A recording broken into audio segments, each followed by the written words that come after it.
According to the prosecutor in this case, the victim was left in her bed for days, lying in her own feces and urine. They claim that she died from sepsis from her wounds caused by the poor care that she received.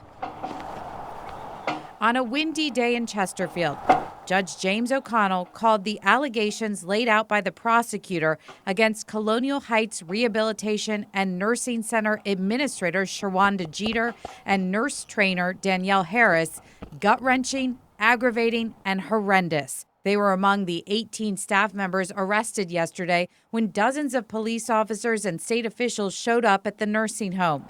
In making her argument against bond for both defendants, Colonial Heights prosecutor Noelle Nochisaki told the judge the victim in this case was a 74-year-old woman with cerebral palsy and diabetes. She said the woman was supposed to be removed by a lift out of her bed, but that was never done, and records were falsified to show that she had been.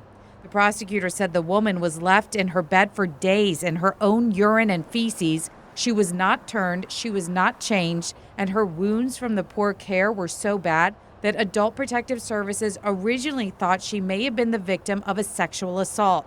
That was not the case, though the flesh wounds to the patient's genital region were so bad they were described as necrotic.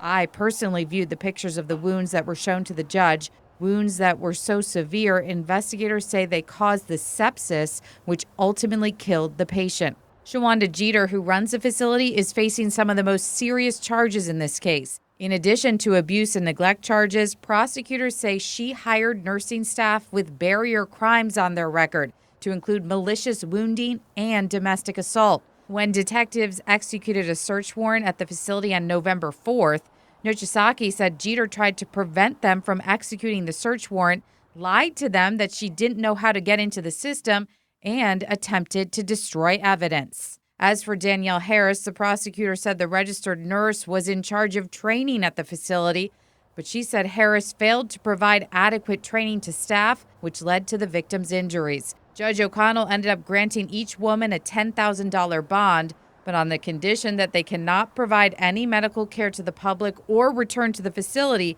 pending the conclusion of the case. I tried to ask Jeter's family if they had anything they wanted to say on her behalf, and they said no comment. The next court date for Jeter and Harris is March 26th.